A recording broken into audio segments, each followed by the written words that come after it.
Hello, welcome back to the Diamonds and Rough podcast.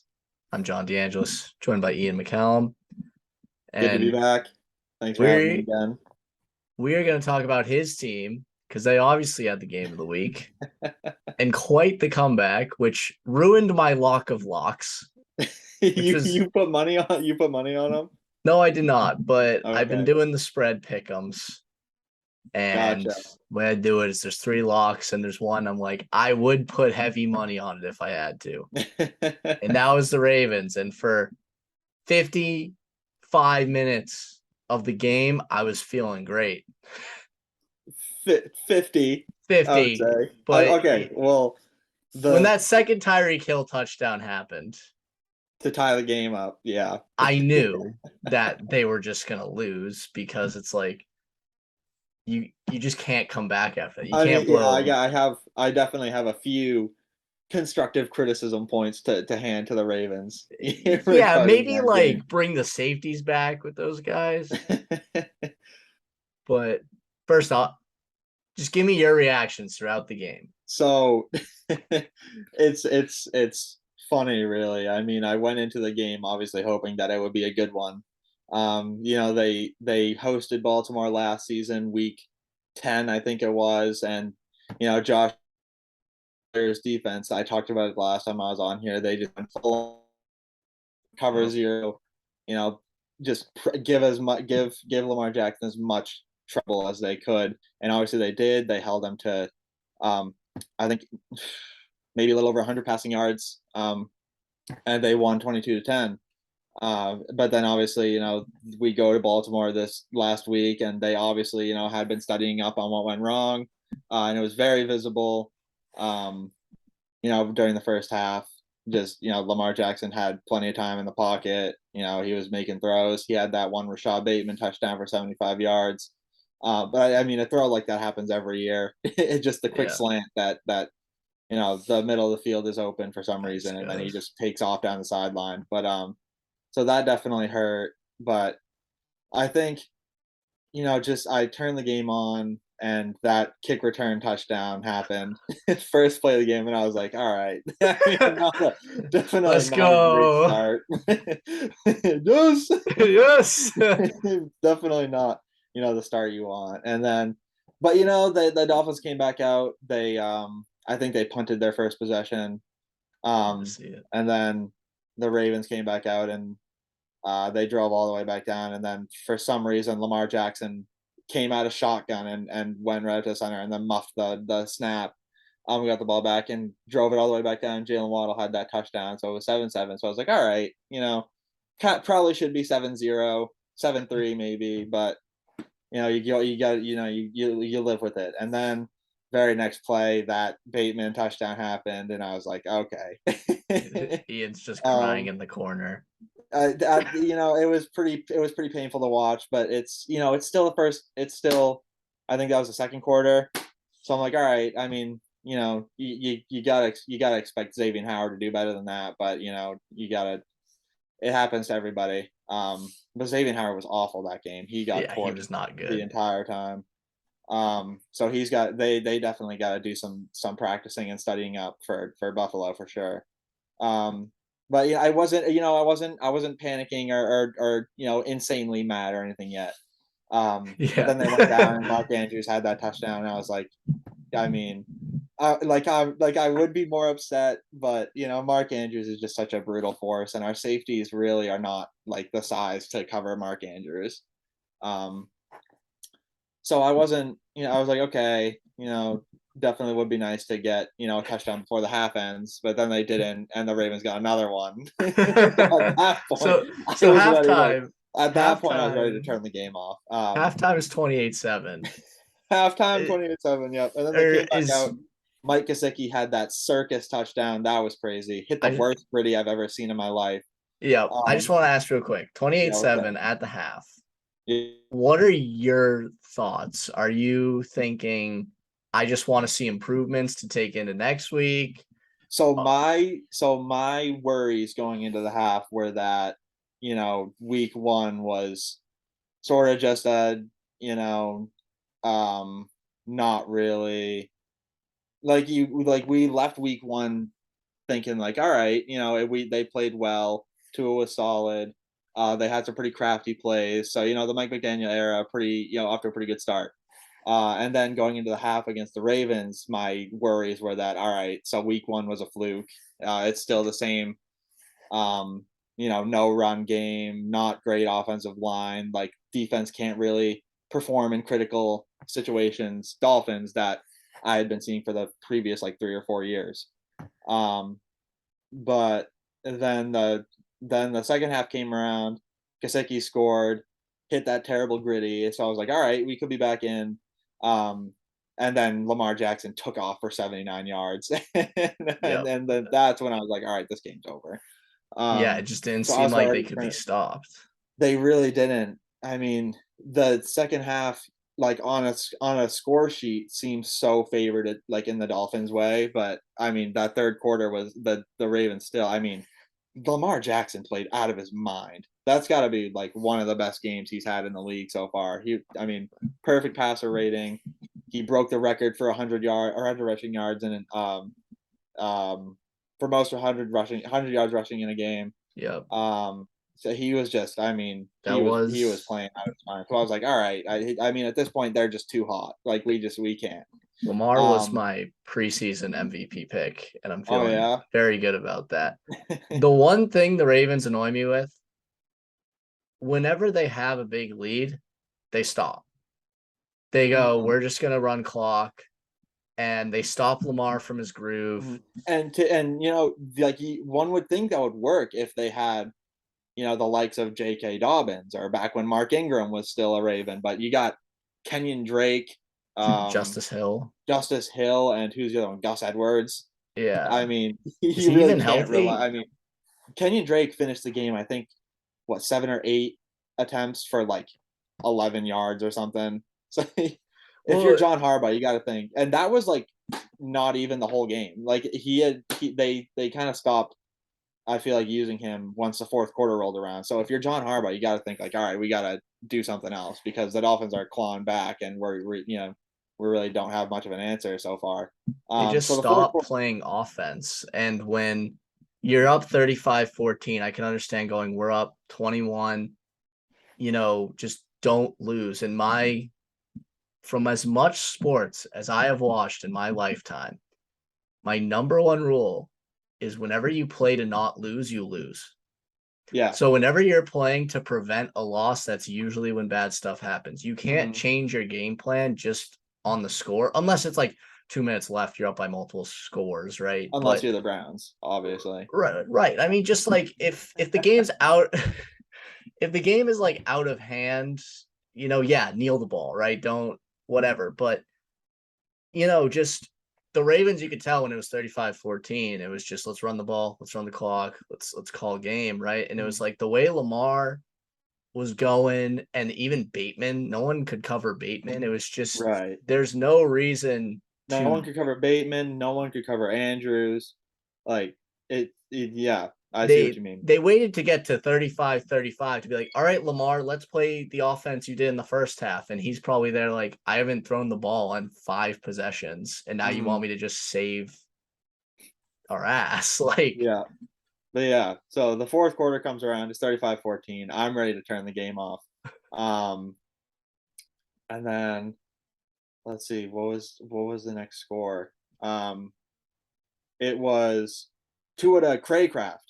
yeah, They put whoever that that nice was. drive together from so like uh back to the wall. I'm pretty sure like Tua was taking snaps out of the end zone, and they drove all the way down. He had that nice roll out to the left. Tua's, I feel like it just goes without appreciation how good Tua is when he rolls out to his left.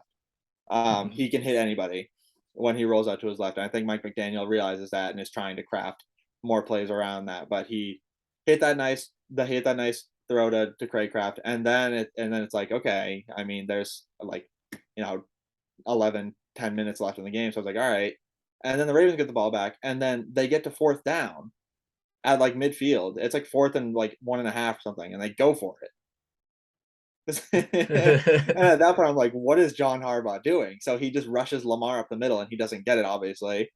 And then that's when the first Tua to Tyreek touchdown happened. And they did the stupid thing of like, which so many teams are doing this. I don't understand why. When it's 4th and short, they're like, let's do it in shotgun. Yeah. How about you just get under center and dive for a yard? Or there's like 7.5, 8 minutes left in the game. You're up 2 scores still. Just pin them in their own end zone and run the game clock out. There's just so many things you can do on 4th and.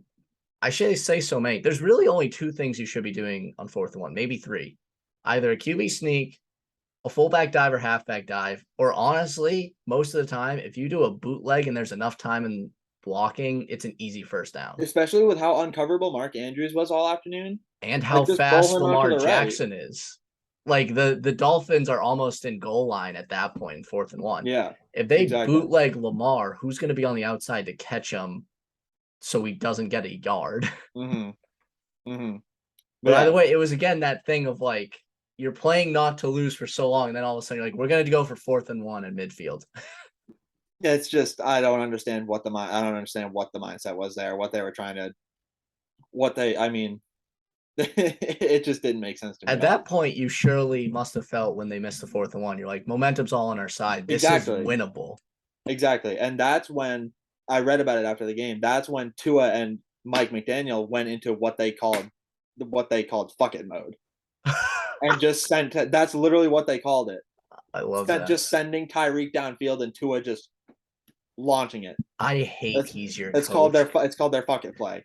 I hate he's your coach because I love him so much. And it pains me that he's in my division and I have to go against him. I say I am not a Patriots player, but that's the team I root for.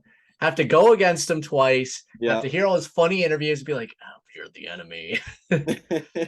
He's just such a goof. He's such a nerd. He looks exactly like Logic. Like it's unbelievable, dude. But yeah, so the first Tua to Tyreek touchdown happened, and now we're only down a score. So now I'm like, all right, the defense had been playing so bad all afternoon. So I was like, at that all point, right, it's kind of a dub. You feel just like gotta internally. I mean, it's like hold them to a field goal, or don't let them get upfield. And then the Ravens came back out and they made that one. He made that one good throw to about midfield to Demarcus Robinson maybe. So I lost a little faith there. Yeah. But then they forced him to punt. And I was like, all right, Tua's locked in, Tyreek's locked in, Mike McDaniel is locked in. So now my eyes are just glued to the screen. And they drive all the way back down to about midfield. and then Tyreek all the way out to the left runs right by the rookie corner. just everyone. The corner, he didn't even move. Tyreek just runs right by him. And then tie game. And now I'm just freaking out because they've already mounted such an insurmountable comeback. Also at that point, even if you lose, you're kind of like, it's a success. At this point, I was like, even if we lose at this point, this game was a win. The perseverance, we see the power of Hill and Waddle. Like, this is encouraging. Exactly. And then the Ravens went back down and kicked a field goal. With I think there was like 2 and some change left. So I was like, all right, it's doable. The offense has heated up to levels I've never seen before. You're thinking tie it up. It's doable. So they get to like the 30 or 35 or something. There's like 30 seconds left. So I'm like, if Brian Flores is coaching this team, he's kicking a field goal and trying to get it to go to overtime. But with Mike McDaniel, no, he's going to throw it to Jalen Waddle in the end zone twice to try and score the game winner. Well, don't forget the Chase Edmonds run. The Chase Edmonds run was huge. Yep. Coming out, like, I didn't expect him to run it, and he ran for like 20 yards. One Tyreek Hill reception on that drive was huge because he made like 4 people miss and then brought it up to about 2nd and 1. And then Chase Edmonds took off. I've watched the game highlights like 5 times. Don't blame you. It was an amazing game. And then we're at what, like the 11 or 10? Yeah, and then at that point, 22 seconds left. He makes one throw to Jalen Waddle in the back of the end zone. Lucky he doesn't like break his arm. He fell like really strange. Yeah. But he was fine. He got back up. Next play, Waddle end zone. puts it right where Jalen Waddle could catch And it. Tua also had to create a bit for himself, He did. which He kind had to of roll out to showed, his left again. and he had to improvise a bit, which shows a lot. Yeah, stuck So it right over. I forget the name of it. His last name is Williams. Marcus Williams, Marcus maybe. Williams, Yeah, who has been amazing this season, he has been the amazing. new You picked him up. safety Yeah, from that them. one acrobatic interception he had in the first half, that was crazy. He had two I really impressive interceptions that game. I The have second one, I thought he was out of bounds, yeah, but yeah. So and then all of a sudden it's 42-38, and I'm just and that's it. off the walls. What has happened? Because the Dolphins were down 3 scores going into the fourth quarter, and then not only did they put up a 28-point fourth quarter, but the last time a team down 3 scores came back to win in the fourth quarter was in like 2011. And since then, teams down 3 scores and going into the fourth quarter have held a record of 0-711. Yep. So So you can imagine, I was feeling real good about my Ravens pick. yes, and then you should have. Harbaugh said, "Allow me." But yeah, and then Lamar Jackson tried that Hail Mary, and maybe it could have been pass interference, but I didn't You're not really going to see get it. that. When you blow it that much, you're not going to get that. Yeah. And you don't deserve to get it. And now I'm here just praying that it wasn't a one-time deal, and that Tua now just like has command of the offense, and Hill and Waddle will continue to just like be uncoverable. But real big test next Sunday. Real big test. You guys do have a real big test. I have so many thoughts of this game. I'm going to start with 2 Dolphins quotes that I just found funny. Mm-hmm. One was Tyreek Hill talking about yards after catch, and he's just kept repeating, "I'm trying to get drunk off the yak." And I just thought it was hilarious that he was basically saying yak was this drug or this an alcoholic beverage. Like, I'm trying to get drunk on it. And he just kept repeating it for like a minute. So I thought that was funny. Mm-hmm. And I also remember week 1 of the Patriots, which this is just another thing that made me love your coach. They asked him about the 4th and 7 to Waddle. That was a touchdown. They're like, "Why'd you go for it?" or whatever. And he was like, "Well, my analytics guy said it was a better percentage if we went." And I was just like, this guy, such man. a nerd. I just love it so much. I love and hate it at the same time. But my main takeaway from this game, which impacts the entire NFL for the next generation, I think. You remember us growing up watching football. Who are the main wideouts? You got Randy Moss, you got Calvin Johnson, Larry Fitzgerald, AJ Green, these big wideouts that can go up and get the ball. We have shifted into who we draft at wideouts, and I think the shift happened a couple of years ago, mainly when the Patriots elected to draft it in N'Keal Harry, thinking this is an old time, big go up and get it type of wideout. And they passed on the likes of Deebo Samuel, Terry McLaurin, AJ Brown, DK, etc.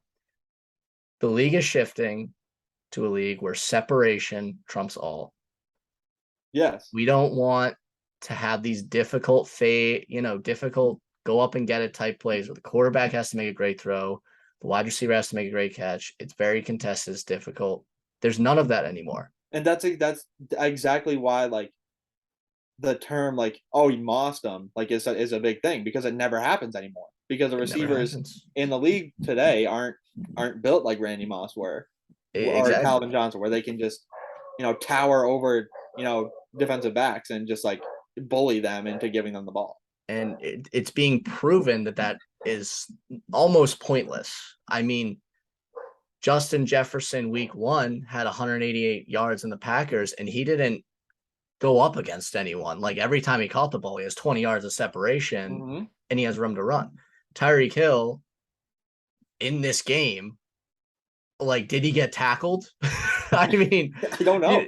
You know what I'm saying? Peters was met him at the goal line on his first TD,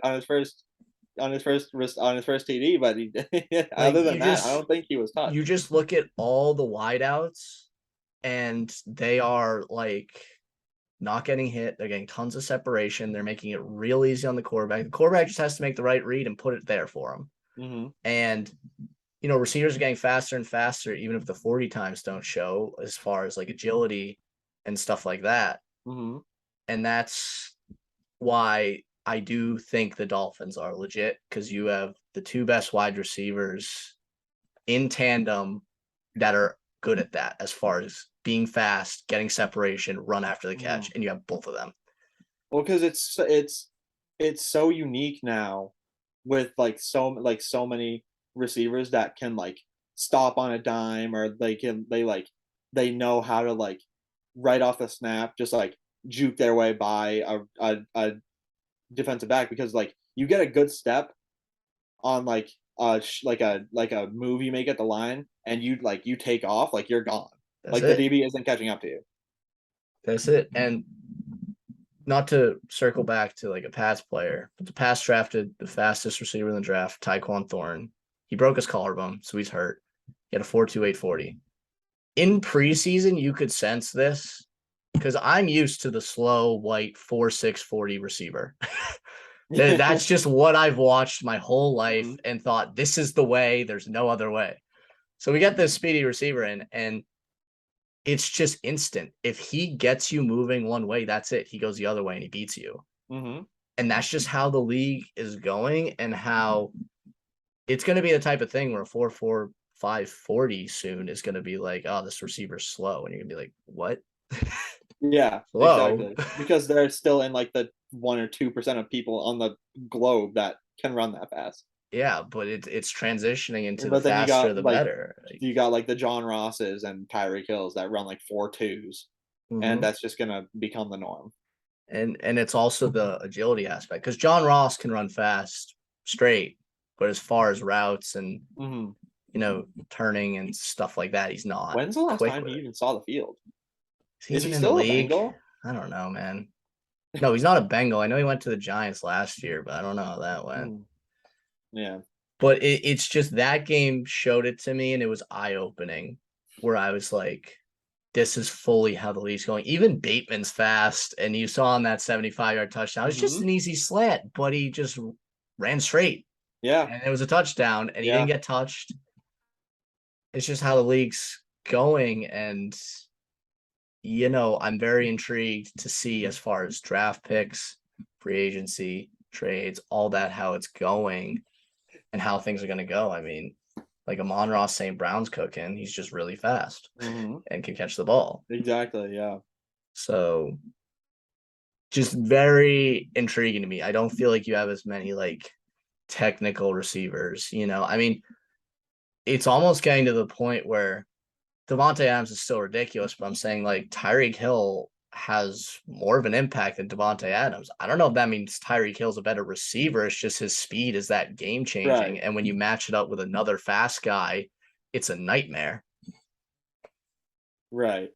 Right. I think I feel like it's becoming so tough to compare wide receivers to each other, because you got Devontae Adams, who, arguably is the best wide receiver in the league, because he can like shake anybody off. He's Yeah. good at catching balls. He's good at route. He's a really good route runner. But then you got Tyreek Hill, who can run routes, can catch balls, but he's just super fast. Yeah. So like they're like at the top of their leagues for different reasons.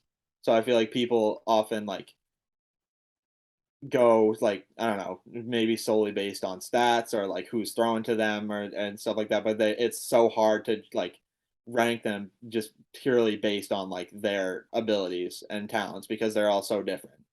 I think I just looked at both the Raiders and Dolphins, and obviously they had different results, right? Miami's Mhm. 2-0, Raiders are 0 and Oh, 2. and two. Yeah. But the Raiders, I feel like you could say, have more skilled receivers as far as route running, Oh, of catching course, of course. ability I mean, you got in Devontae Adams, you got Hunter Renfro. Adams, Renfro. I'm not going to talk about tight ends or any other guys. Just those two, Adams and Renfro, I'd argue are more skilled, but Hill and Waddle are so much scarier. Like, it is Right. terrifying, and it allows for so many options. It allows for you to do what they did. They both put up Madden numbers Hmm. and won the game and took over. So you got the two best. It's at the very least exciting, but it's the future of the NFL, and I feel like your coach and that team is leading in it as far as speed kills, and we're seeing it. We saw it, right? Right. And I mean, the going into this Sunday against the Bills, I'm hoping like they'll be able to do the same because I mean, I don't believe Trey White will be playing. Um, so you got potentially two rookie cornerbacks on the Bills having to take care of Tyreek Hill and also Jalen Waddle. And then you got Cedric Wilson Jr. in the slot. Mike Gesicki, I'm sure, will run some more routes after his performance in week 2. So it's just hopefully Tua will have the time. And I know I just like completely shifted the topic from the future of the game to the No, game next week. But I think we hit on it. Or I was gonna ask about like your thoughts on Tua and next week, so we're getting there. I've always been a member of Tuanon. I've It must feel good right now. it really does. It The really does. Just like amount of criticism because he's it's gotten. funny that you bring that up because it's great to see that he played so well. AFC Offensive Player of the Week, likely going to be FedEx Air Player of the Week. He's the MVP. So it's just great to see that like through all the criticism and all that, he comes out and he just plays this amazing game. But then you still have those guys who are like, oh, It's just one it was week. against an injured defense. Oh, he still underthrew Tyreek. He was waiting for the balls. So it's always going to happen. And it's so unfortunate, and it just makes me like so that much more like hopeful that he'll just go out and continue to play like he did last week. And Yeah. you know, if we end up going like 10-7, 11-6, but Tua made like such significant strides continually throughout the season like he did last week, season success. Because now we know that Tua's the guy, and there's just more work to do around him. Yeah, regardless of what you want to say about like the stats, like it's only 1 week. Shows a lot of a guy if it's 35-14 and you're still out there playing like that, thinking we can win this game. I don't care who it is. I don't care if it's Cooper Rush. I don't care if it's Mitch Trubisky. It shows a lot about a quarterback, and it's an important trait to never give up. And he had that, and he showed that, and he pulled off the comeback, and he stayed poised the whole time. Because it goes back to like the differences between the coaching styles of Mike McDaniel and Brian Flores. Because like if it's Brian Flores, I wouldn't be surprised if like he's throwing Teddy Bridgewater in there or Skylar Thompson Really, going into the you fourth think quarter that bad? being down 3 scores. So it's just like I feel like the real difference for Tua this year is that he was the highest voted player on the team to be a captain. The coach obviously really believes in him. He's brought in all these pieces offensively to make him better. He's crafting this playbook, trying to develop his strengths, like rolling out to his left or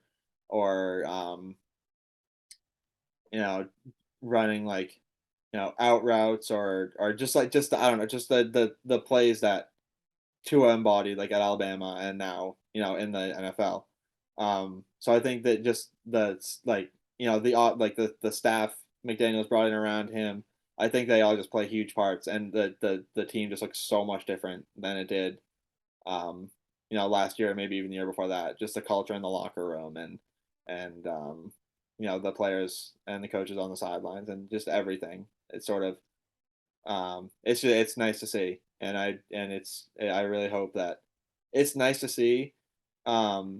But it is also very indicative that this year is Tua's year, or else he's out. Yeah, but So unless it's he absolutely tanks the right, rest of the year, I think you're rolling with him, right, and that's what right? I mean. Like if he continually puts up, 250, two 250, touchdowns, something like 300, that. 3 touchdowns, an interception here or there, like that's season's Even a away.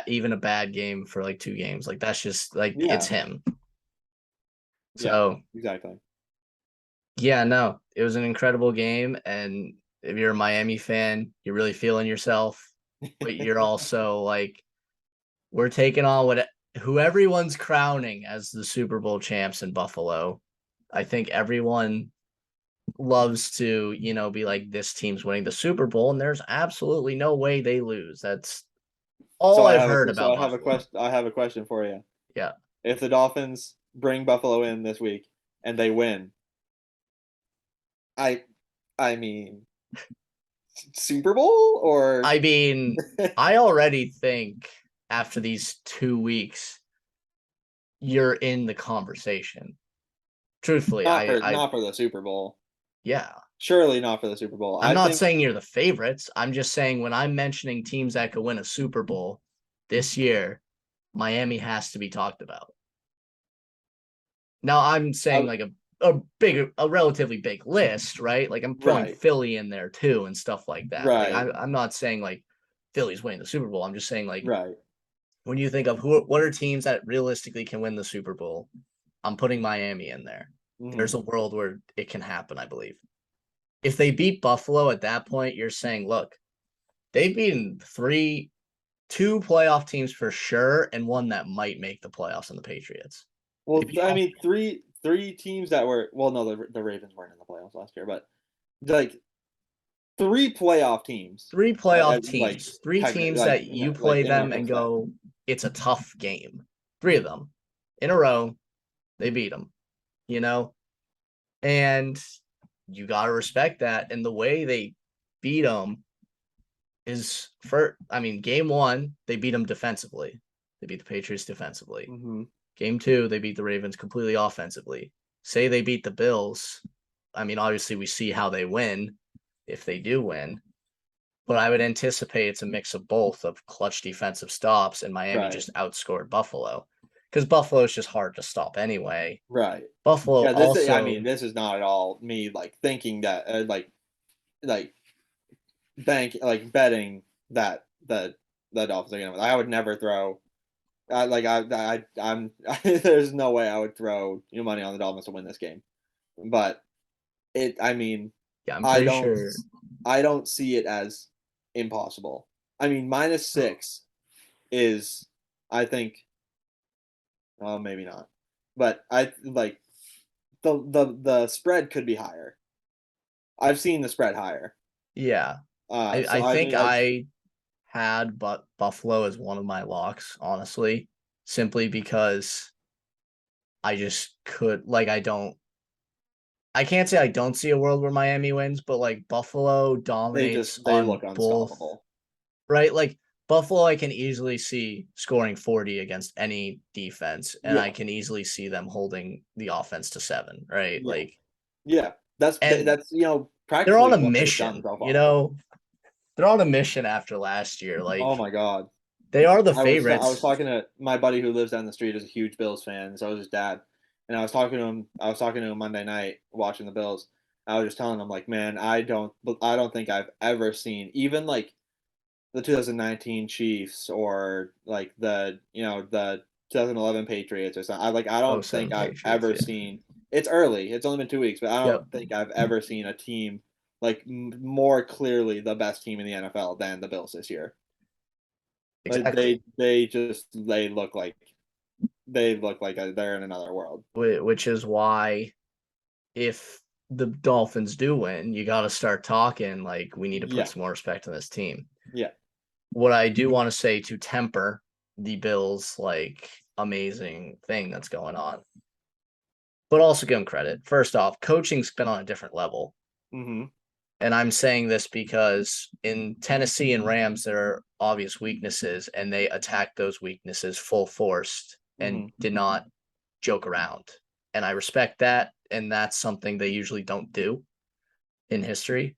So I give them credit for that. Yeah, But yeah. two, Rams obviously, like, I wouldn't say it's a big home field advantage in the sense of the crowds aren't crazy there. It was more of a Buffalo crowd. So obviously the Hmm. Super Bowl ceremony and the hangover, and the Rams just aren't as good as they were last year and are clearly struggling with stuff. And then the Right. Titans, I think, have this name and thought of they're a good team because of their past. And as a Titans fan, they're trash. They're just garbage. Like, they are not good. we don't need to be acting like Buffalo just destroyed this amazing team in the AFC. They're not that. I They mean, have they were so the many 1 issues. seed last year, and they didn't lose anybody. Yeah, they did. Who did they? They They lost lost AJ Brown. AJ They lost Brown and AJ a Brown. They lot of did lose defensive AJ Brown. pieces, plus their sack leaders out for the year. Um, See that I didn't know. yeah, no, but they it's not but they're like not making the playoffs. you're right. You're right. The arguments can be made that the Rams they have this hangover. The Titans they've lost a lot of people, but It's it still like impressive. And the way it's they beat them. they're blowing them out Yeah, that's the thing, as a which result. you gotta Is credit. it that's kind of what is like the balancing thing for me here is that they're like they could go out there and beat them like 31-24 or like 20-7 or something, but I mean they're going out and they are punishing them. Which like I will say, even though the Titans suck, it's more impressive to blow out the Titans than, for instance, like the Texans, right? Like Exactly. it is. I'm not saying the Titans. I'm just saying the Titans are not the 1 seed of last year. You know what I'm saying? That's all I'm Yeah, trying to yeah, say. the AFC South as a whole is just such a trash division. Yeah, it's really It's bad right really not now. looking good. But I think we covered all we wanted to cover. Did you want to tap into like the Pats game at all, or was this mostly just a I just Dolphins? want to talk about that Dolphins game. Yeah. I might have a Pats preview with Nate coming soon. Um, but I want to talk about that Dolphins game just because, like, first off, it was an amazing game, I mean, it was it was a historical game. and I know you're a big Dolphins fan, and I love to have you on as I am. Yes. always. Um, I'm always happy to hop on. yeah, but just I really want to say that take I said earlier about how the league is just About how the changing. wide receivers are changing. Yeah. Because no, That's a I great haven't take. And I mean, heard. I never really thought about it that deeply, but now that you brought it up, I mean, It makes sense, right? it makes Like, sense. It does make sense because the heights of receivers have gone down, the speeds have gone up. Like I'm sure like there's been so much fluctuation with like yak and um, missed tackles and all those like um, you know, the stats that the stats that go shine beyond I in catch the two ball. favors because there isn't like that there just isn't nearly as much as that physicality and competitiveness between a wide receiver and a cornerback anymore. It's just either the cornerback is there and bats the ball away, or the receiver has lost them. Yeah. And it's not to say, not to be like toot my horn and be like I'm some all-knowing genius or anything. It's just like Pretty out much. of all thank you, Ian. Out of all the sports media outlets out there and all the sports talk shows, no one has brought this up. And I feel like it's a very obvious thing that's going on. I Mm, mean, think about it. Now almost every receiver that gets drafted makes an impact on their team. mhm, And it's because they're getting faster and faster. mhm. And like I thought Jahan Dotson would not be good. I did Right. not think he'd be a good I NFL didn't even player. know who Jahan Dotson was before week. I think week 2 Week 1, he or got 2 touchdowns, so week you 1. might have. Yeah. Week 1. But I thought he would be a second rounder, and he was picked ahead of so many receivers I had graded higher than him. And he's been amazing, and it's because of this thing of he's fast, he's elusive, he's quick with his cuts, and he just gets separation. Yeah. And it makes like Carson Wentz, who isn't a great quarterback, it makes his job easy when Dotson's just Hmm. open by 5 yards. And this is a rookie, and he's coming in being a very good, wide receiver. And for you guys who just care about fantasy, a very productive fantasy player. So, Correct. The rookie wide um, receiver is like the rookie wide receiver class has been putting up some pretty good numbers. every Garrett Wilson. class, Garrett it's Wilson went going up off. like this. It's just going up like this. Yeah, Like it is. every receiving class, and I look at the N'Keal Harry draft one because one, that's just so painful. It ruined the Pats Yeah. dynasty. It made Brady leave, right? Especially when I look and it's like there, I can name 13 guys that are like super productive wideouts, and some of them who are guaranteed all pros or pro bowlers. Like it's absurd the talent just at that position in that draft. But it's every year you're starting to Mhm. see a rookie wideout comes in, and it is fair to have legitimate hopes he's going to impact your team in a major way. Exactly. Yeah. So that's just what I felt like I had to say, and we had to talk about because it seems Yeah. it's going to change the sport for years, is what I'm sensing. Hmm. Mhm. Um, It's even just, I mean, the wide receiver value has just gone gone up so much in recent drafts too. Because I mean, you look at drafts like even as recent as like 2016, 2017, where you have like 6 quarterbacks taken in the top 10, yeah, and now all of a sudden it's like there's the norm is like a quarterback's taken with the number 1 overall pick, but then you got like wide receiver after wide receiver and tight ends, and like they're becoming so much more valuable because for sure.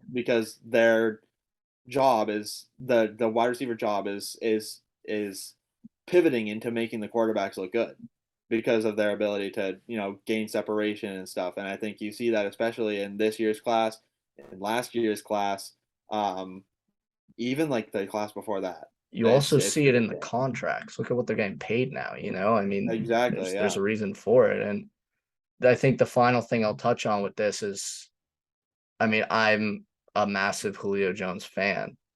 And to me, Julio Jones looks completely healthy for the first time in a couple of years. He was Mhm. out there in free agency for months, nobody Mhm. wanting him. And it's because he doesn't exactly fit this mold of this separation guy. Of these younger, yeah, and just of these younger He receivers. was always a contested catch guy or a guy who like, you know, he I would consider him like one of the last like remaining of like this of bigger that type of receiver like player. contested catch era. Yeah, Mike Evans is also on the team. He's another guy. But in Mhm. general, there just isn't a lot of guys. And I think if you really want to keep going deeper into it, the two biggest wide receiver draft busts in the historic draft of with Jefferson and DK and McLaurin and Brown and Samuel, and you can go on, and Keel Harry and JJ Arcega-Whiteside, two big receivers meant to be contested catch guys that are difficult to cover due to their size. And they are nothing. They are both, I think, N'Keal Harry's on the injured list for the Bears, who have the Mhm. weakest receiving group, and JJ Arcega-Whiteside is definitely not on a team. Right. And they haven't even been in the league for 5 years. So, and they were high picks. So it's just where the league's going. And Yeah. it's fascinating to see. So, but It is fascinating. And there's definitely so much like so many other narratives like that we just haven't tapped into. yeah, we Um can go deeper and deeper into it. Maybe we'll just the do league a is whole just other it's podcast changed on so much, this. and I feel like it's just like I feel like it's not just the NFL that's like these points, these narratives are so obvious to point out that they're changing, and it's not showing up in the media. Like it's like you look at the way like the NBA has changed, with like shooting threes and all that, and it's not really talked about much. You look at like I don't know. I'm sure there's stuff in like the MLB and there's just like all like across all leagues. It's just like it's changed so much in Well, terms of what's normal and what's expected of players and stuff. And it's crazy how much goes unnoticed. the leagues are getting faster now, just in general. Everyone's athleticism is increasing. And I think a part of it, which this opens up a whole nother thing, is just the use of internet, how someone can look up how can I do this, and they'll give them an answer. So you get a bunch of guys who maybe don't have access to trainers or anything like that, but they can make their own training program by YouTubing some videos. Exactly. But like, you were asking about baseball, and it's the way the league currently goes is you have your starters go for like 5-ish innings, and then you have a whole lineup of bullpen pitchers that throw 100 plus miles per hour. Hmm. Good luck hitting 100 miles per hour pitch. I don't know Exactly. the fastest pitch you've ever seen. It might have been from me that one time at college, if you remember that. But what? like, What? do you remember this? We messed around on the tennis courts at Roger Williams, and then we were just like, "Hey, let me see if I can hit you while you throw this tennis ball at me." Oh yeah, yeah, yeah. Yep, yep, Yeah, yep. just that. Like, point is, I have seen like a 95-mile-per-hour pitch up close and personal, tried to hit against it. Yeah, that's really difficult. Yeah. So imagine it going even faster. Yeah. Like Exactly. which baseball players don't get enough credit for, especially with Aaron Judge having his season And I think it's currently. so ridiculous how they're trying to implement like a pitch clock and all that dumb shit. Because I mean, you got to think about like the amount of pitchers that go down with like Tommy John surgery and like all this shit that's wrong that like pops up with their arms, like it's so strenuous, like on your elbow throwing pitch after pitch. You got to give them, the time that they need in between pitches to like rest. I think it's necessary. That this can be a conversation for another podcast. I also was a pitcher who probably took 10 to 15 seconds between each pitch, which falls under the pitch count rules. So I have a different opinion. Maybe we'll talk about it another time, but I think we covered all we wanted to in this one.